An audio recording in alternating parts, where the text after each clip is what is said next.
Welcome to Happy Talks with Dr. Alice and Donovan. Dr. Alice Fong is a holistic naturopathic doctor and founder of Amour de Soi Wellness.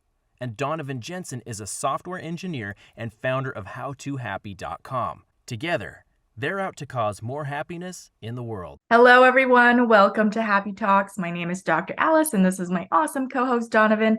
And today we are talking about doing an electronic detox, as we are just surrounded by devices all the time, almost to the point where we're very reliant on them.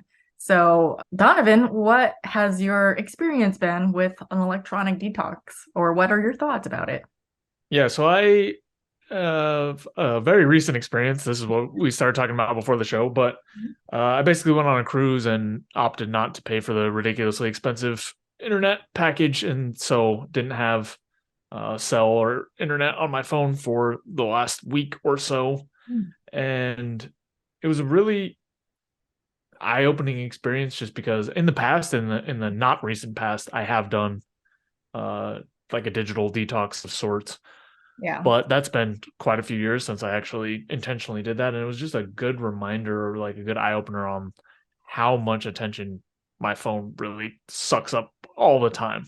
You know, like I felt myself very, very regularly feeling like, oh, like the impulse to check, even though I knew that everything was disconnected and off and whatever. And I was still using my phone for a small handful of things here and there, so I wasn't like 100% away from it. But just having that 1 week has made me feel a lot more aware of the ways that things are pulling on my attention. You know, now that I'm home, a lot more around like, oh, my phone, oh, my work phone, oh, my laptop, oh, the TV, you know, like Netflix has all this stuff on it. Yeah. Oh, the Nintendo Switch that we have, like, it just helped me feel a lot more aware of those things. Am I doing any less of it? I don't know. I've only been home for a day or two. But it has been a nice eye opener and just sort of a reset. But I would also be curious what your experience has been like. Yeah. The experience that comes to my mind when I was kind of not necessarily seeking to do a digital or electronic detox, but it was just happened to be that way. I went on a meditation retreat, probably like 10 years ago or so. So it's been even back then. And I'm like, did we have a smartphone back then? I think we did. I don't actually remember. But it was a week-long meditation retreat in Southern Colorado. And yeah, I had no cell reception. I had no access to internet. And it was a vegetarian dining. So I also had to go vegetarian for a week, which was challenging in itself. And I remember it being very initially hard because it just like has become almost an impulse to just check, or you know, who's messaging me, or what's going on in the world, or like, hey, look at this. And so it was very challenging. But I think for me, maybe it took 2 or 3 days to kind of just accept it. And in a way, it was great because it allowed me to be, I think, more present in the moment. And that's part of the purpose of meditation in itself, is to be present in the moment, because I think all of us tend to be distracted by our devices. And even though they can be incredibly valuable and helpful and a vast source of knowledge, it's like, do we really need to be on it all the time? And are we becoming really dependent on it? And it's like, I don't think people realize how dependent we are until we don't have access to it at all. And it's just like a whole different thing. Although a couple years ago, I went to an Airbnb in more of a remote location, and I didn't have cell reception, which is almost scary sometimes, because if you're driving and you lose your reception, and then if the GPS crashes or something, and then you have to like search for that location again, and then you're stuck in the middle of nowhere, that can be a little scary. But we managed to get there okay. But then once we got there, there was Wi-Fi, so it wasn't like a full-on digital detox. But that's been my experience, just recognizing how dependent we've become on it.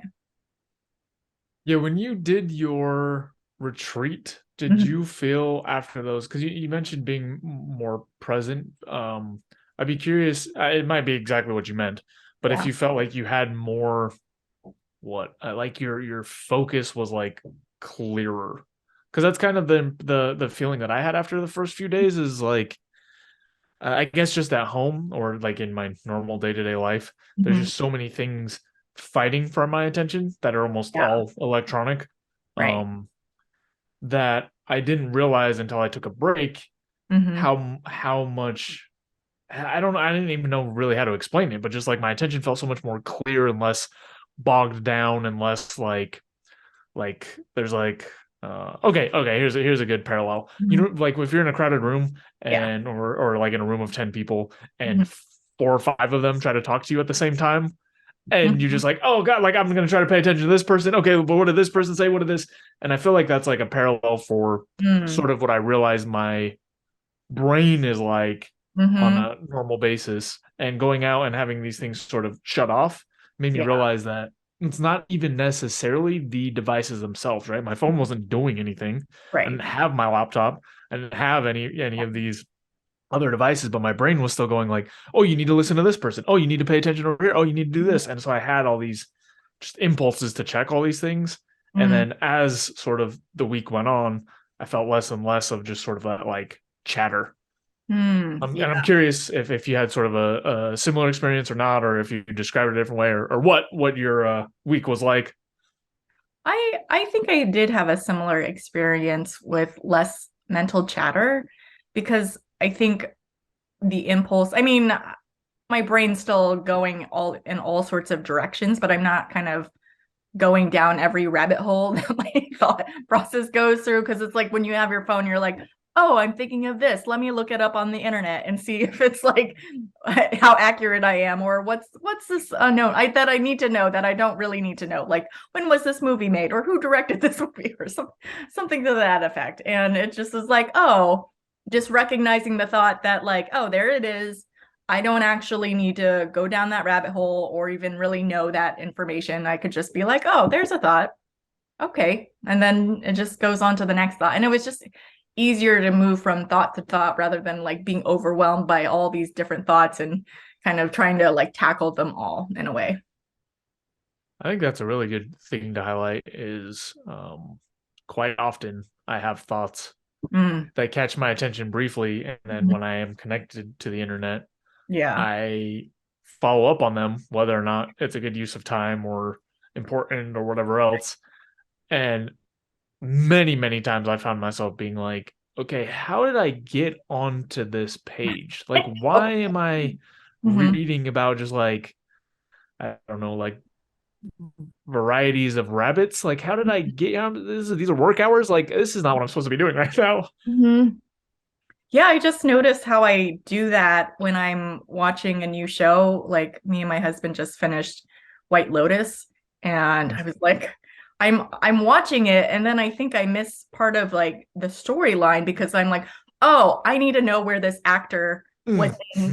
Like, what else has this? I've seen this person before. What else have I seen them in? Even though I could always look that up later, but I just am like, I need to like satisfy the urge to know what it is now. And then I kind of like am not fully present of what's going on, and I might miss things, and then we have to rewind, and then that's like not always fun. But yeah, that happened. That's that is another good thing to highlight. I think we've talked about this before, but Yeah. attention Mm. is single threaded. Like there, you can Mhm. only really focus on one thing at a time. Right. And another thing that it helped me notice is how often I am overloading my attention, thinking that I'm looking this up while watching this show, while playing this game, while talking to this Oh. person, Yeah. and realizing that, like you said, there's a large amount of information Yeah. or a quality of experience Mhm. that it is not possible to get when your attention is overloaded in that way. Yeah. That's another thing I realized again as the week went on, more and more of just Yeah. like, here's the one thing I'm doing. I'm focused in on this. And I also found that my stress Yeah. levels were significantly lower. Mhm. Mhm. And it's because I was able to focus in on what I'm actually doing Mhm. for each thing. Because overall vacation is generally relaxing. There's not always something to do, but there were definitely pieces of sort of work or effort around like, okay, we're at this place. How do we navigate to the place we're going? Or like, hey, these people said that the excursion we're supposed to go on is not here. So like, how do we get to this other spot? Or, these other things that could potentially be stressful, but because I didn't have all this other chatter, all this other like sense of I got to do this and this and this and that, and overloading of my attention, even the stuff that was more problematic wasn't nearly as stressful because most of those other loops had been turned off. Yeah, definitely. I can relate to that. I'm curious though, what I've noticed about the younger generations, even being more dependent than us. I mean, we can actually remember a time before cell phones. I mean, I remember that pretty well. And so at least that's like, but like the younger generation has always lived with devices and easy access to the internet and so many different things. I actually was reading a friend's Facebook post about her kid who I think is in like upper elementary school, maybe fourth or fifth, sixth grade or so. And they had taken away his iPad for a period as like, I don't know if it was punishment for something, but he like literally like flipped out, had a major tantrum, and just basically expressed how depressed or unhappy he is because like everyone in his class has some sort of gaming system and he doesn't. And so he feels like left out. And I'm just like, oh, wow, that's really sad that, a person's happiness in their mind, they're young and impressionable, 10 to 12 or 13, that they feel like their happiness is strictly correlated with the device. And if they don't have it, then they're unhappy. And I'm like, I mean, I get at that age, they might be not fully self-aware and self-developed at that point. But, I'm sure there's adults in that same spectrum too. But what are your thoughts about that? Yeah, I think so. I don't know. There's a little bit of a mix of things going on. Yeah. First thing I guess I'll mention is that the internet for me has been effectively present my whole life. Like it when I was super, super young, too young to really use it, it wasn't really prevalent. But like as a kid, I was still on my computer on the internet quite a bit. And it might have been on the earlier side of like how often people were on the internet and using these things and stuff. Mhm. But anyway, it's something that like has been present for me for my entire life. Yeah. Phones, on the other hand, obviously like smartphones, not something that have been present the whole time. Mhm. So it's interesting to me because parts of it resonate with my experience in terms of like I remember being younger and being frustrated when I didn't have sort of whatever electronic device that I thought was the most fun or whatever else. And I think you've hit on an interesting topic of like, is it more powerful to some of the kids now because it's ever present and it's stronger around? I mean, most of these things are designed to addict you. Right. And they've had access to it their whole lives. How much of it is that, and how much of it is sort of part of the natural like process of growing up and being able to be more mature about sort of your thoughts and choices and activities and where you derive happiness from and whatnot. And I don't know, maybe since you had a slightly different experience, you might have some insight to weigh in on. But I definitely remember being frustrated about things related to technology and electronics. But I'm very I believe that it was less about the actual specific, hey, I need access to the internet, hey, I want a gaming system, and more like other people have a thing that I think is fun. Yeah. And I don't, and I'm frustrated about that. Because I can also think of examples of stuff that was outside of the digital realm, like well, maybe I can't, but I know there were things that were more like physical, tangible goods that were not electronic. And if other people had them and I didn't when I was really young, I'd be frustrated with that in a way that as a grown person, I'm not. So I'd be curious what your thoughts are on that angle. Yeah. Well, I mean, I guess I'm think like maybe 7 or 8 years older than you. So because I remember a time before internet, and then I remember the first internet was dial up. And so it was like super ridiculously slow. And so it was almost like you don't even really want to do anything because it's going to take like a minute to load a page, essentially. So it's and then I remember like we're using corded phones and yeah, all back in those days. But I remember, I mean, I had a Game Boy when I was a kid, and I thought that was like pretty, it was black and white, but it's pretty pretty cool to have. But I don't remember having like a hardcore addiction to it at all. Like I played it, but I also like went outside. And that's my fear for the younger generation is as like they don't like have the need or desire to go outside and experience other things, other forms of leisure that are not digital, which I think is highly valuable.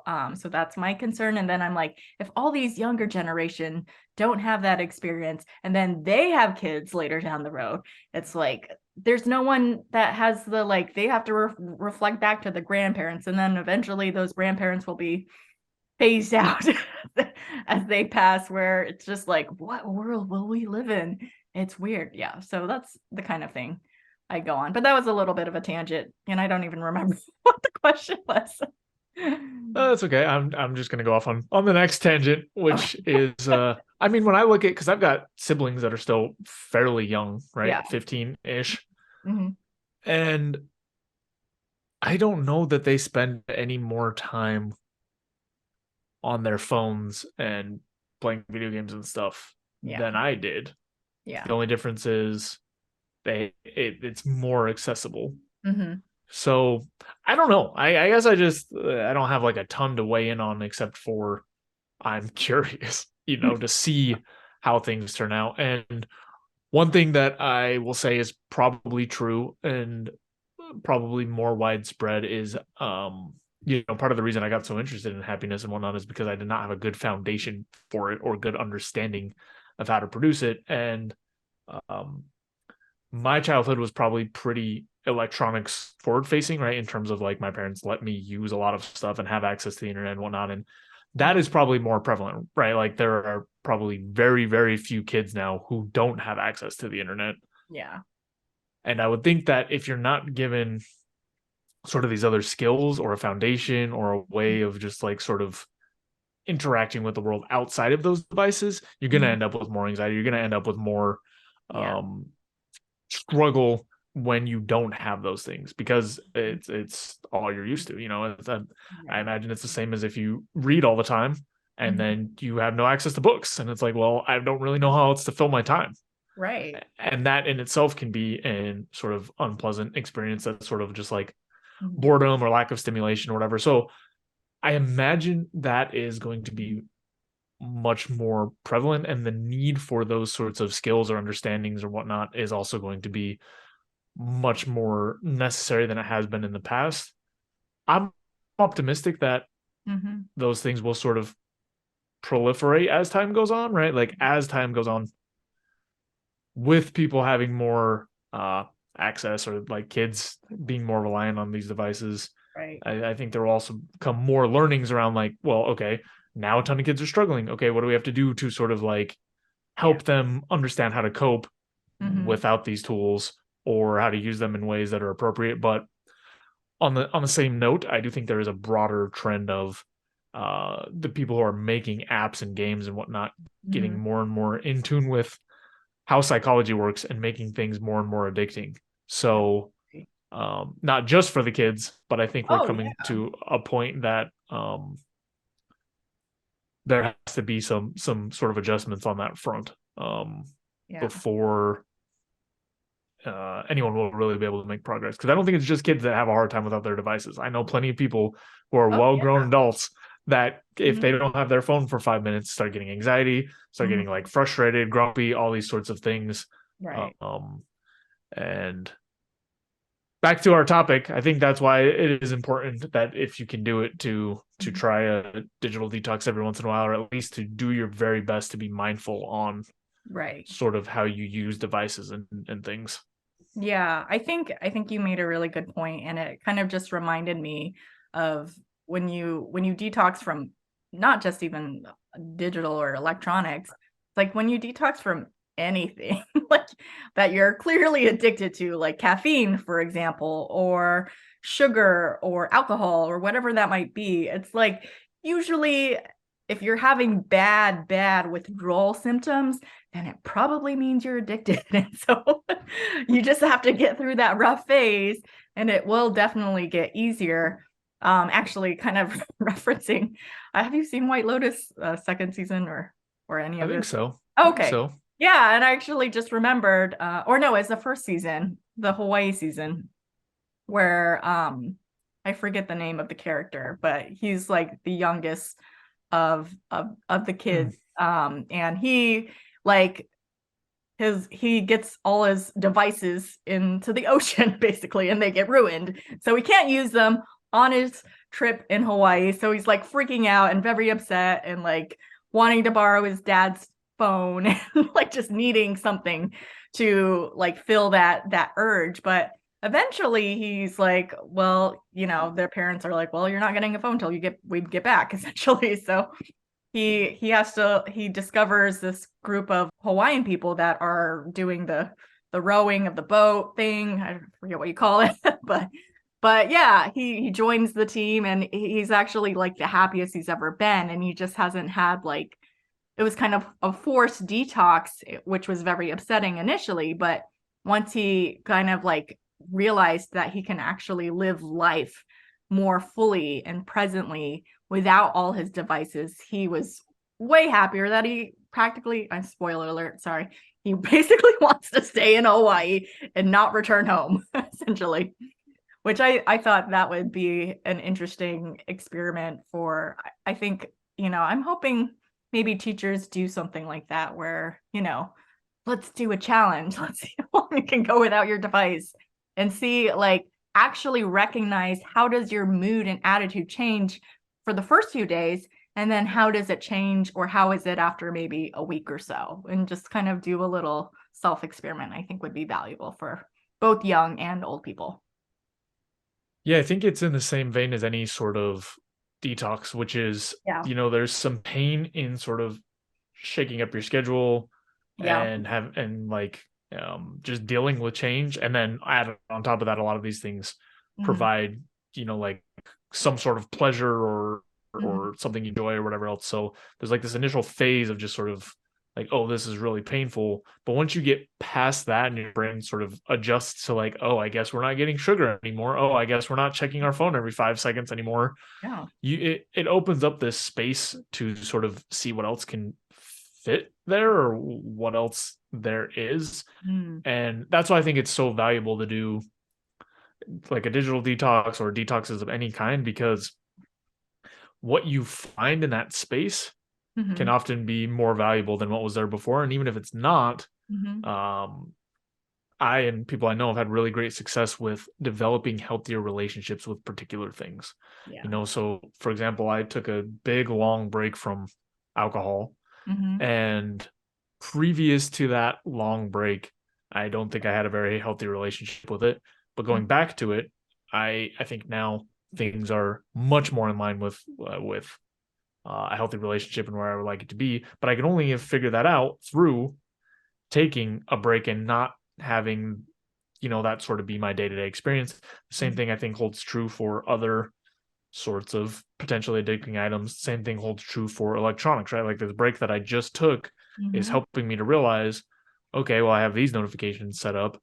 I don't think they're adding anything. Yeah. Oh, I'm looking at this app to get news or this app to Mhm. scroll through posts or whatever else. It's just helping me to make sort of adjustments. And I think that's where the biggest value is in detox. It's not about sort of this. I mean, for some people it is, but Yeah. this like willpower of like, oh, Mhm. I don't have to drink coffee every day, or oh, I don't have to be on Mhm. my phone every day or whatever else. It's, to me at least, the more valuable piece is seeing, hey, here's the other things that can fit in this space. Mhm. And most often, for at least in my experience, for these types of potentially addictive things, there are better things that can fit in the space. I just have to be a little more mindful and present to shifting my habits a little bit.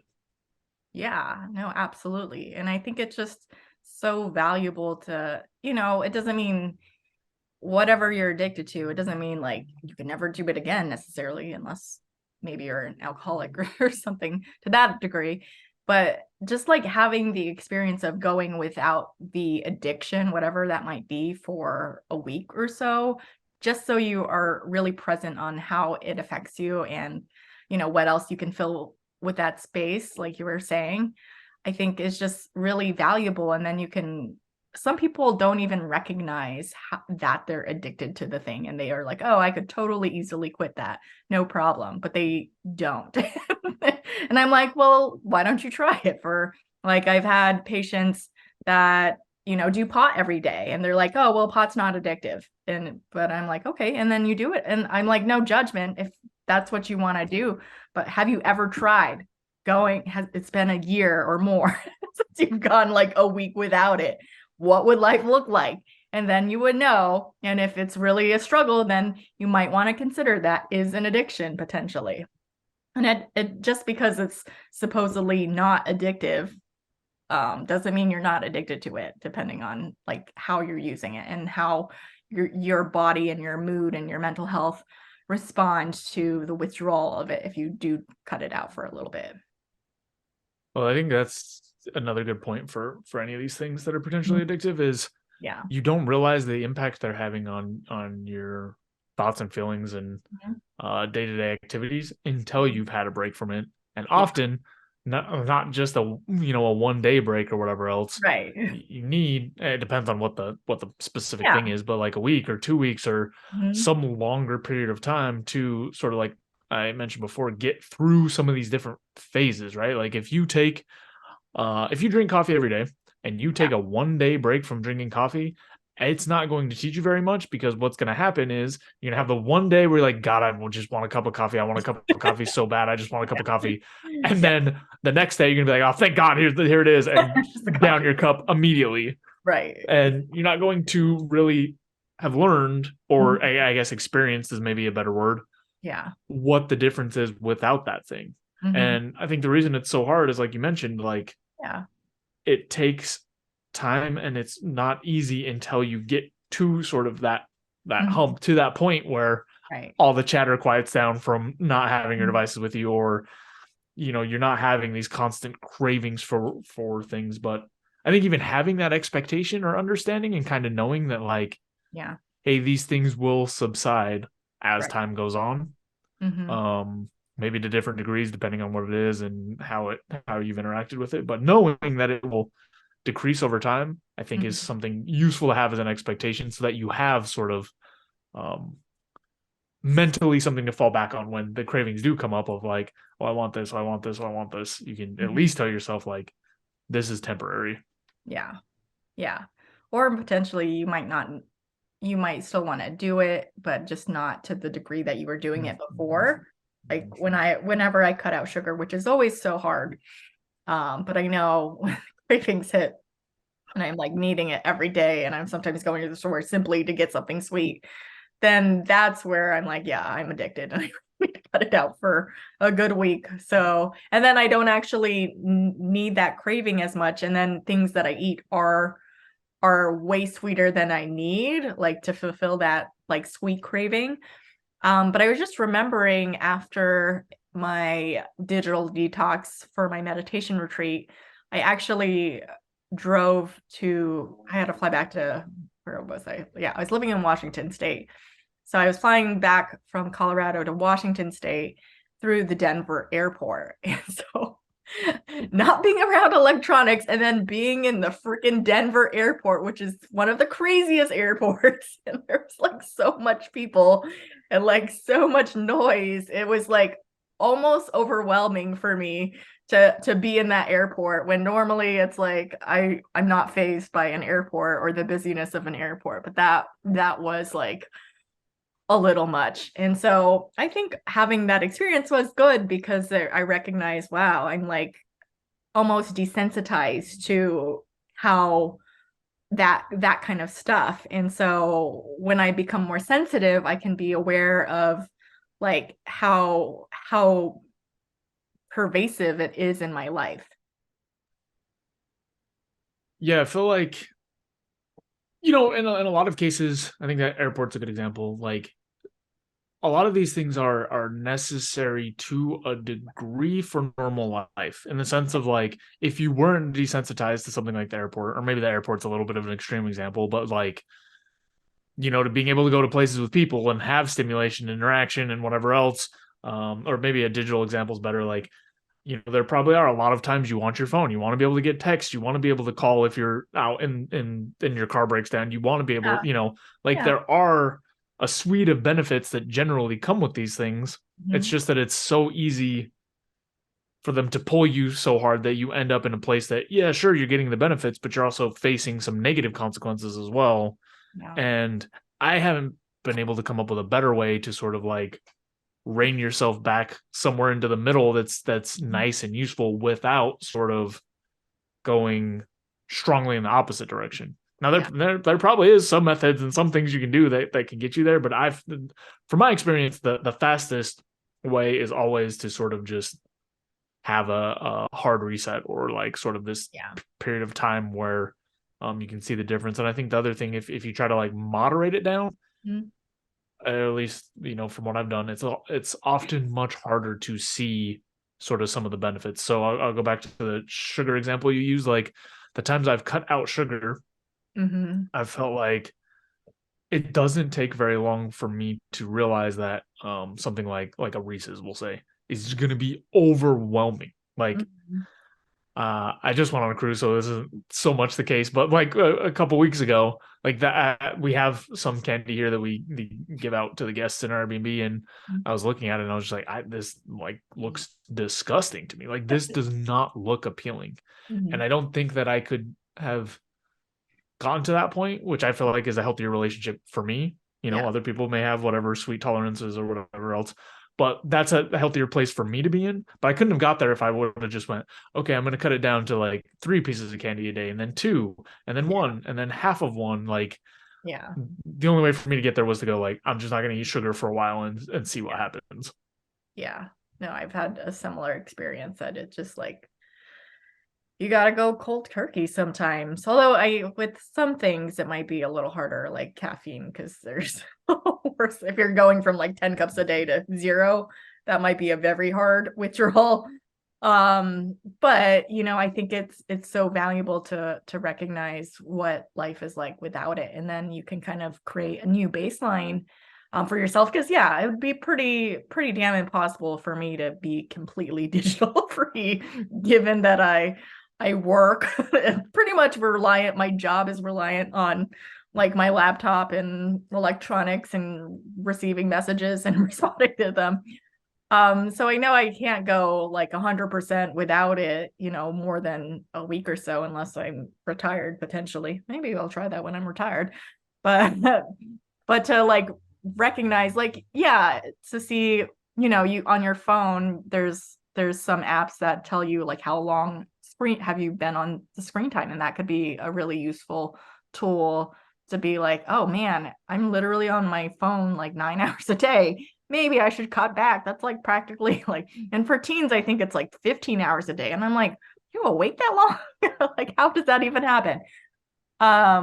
So it's just good to kind of reset and start like, okay, well, obviously I can't go without it 100% forever, but like, what is the bare minimum I can achieve if it does have to be a part of your life?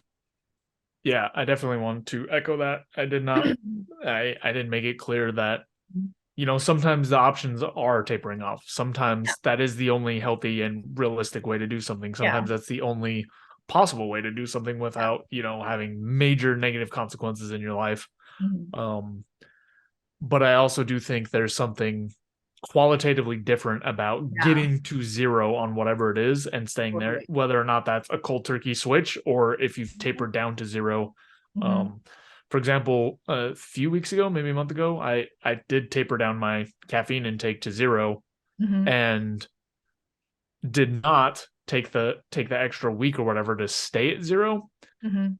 And while I did see some benefits, I feel like in the past I tapered down and then stayed at 0 for a while, and Yeah. I didn't feel as much of sort of a difference, right? Like, or at least I can't realistically say that I gave myself the full experience of, hey, what does my life look like without caffeine? Mhm. Because I think I had that for 24 hours and then started ramping back up, Yeah. like a very like Yeah. instead of sort of staying down for a while and then going back up. And that's the main thing I wanted to highlight is just there's like a qualitative difference once you're at 0 for whatever the thing is, whether that's digital. Like there's a big difference between, oh, I check my phone a few times a day and like I can't get texts, I can't get emails for Mhm. multiple days in a row. So yeah, just where possible, I think it's a really valuable experience.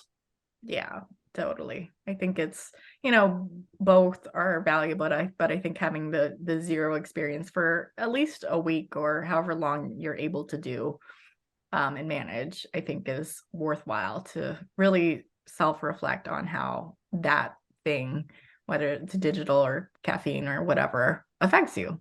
Yeah. Yeah, that's one more. That's the last thing I want to highlight is that Yeah, totally. I think that's what's important is figuring out your relationship to these things, because Mhm. sometimes people talk about this in a way that's more around like you should cut this stuff out of your life. You should get no Right, notifications. You should never pay attention to your phone. You should right. throw your phone in the ocean and stomp on it and burn Yeah, it and like.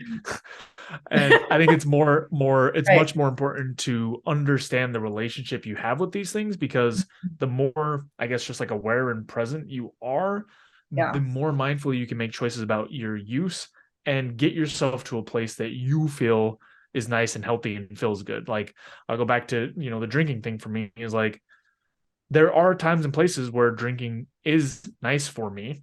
Mhm. However, not at the quantities that I was having it in the past. Mhm. And only through sort of having these breaks have I been able to sort of like, okay, 4 or 5 drinks, maybe too much.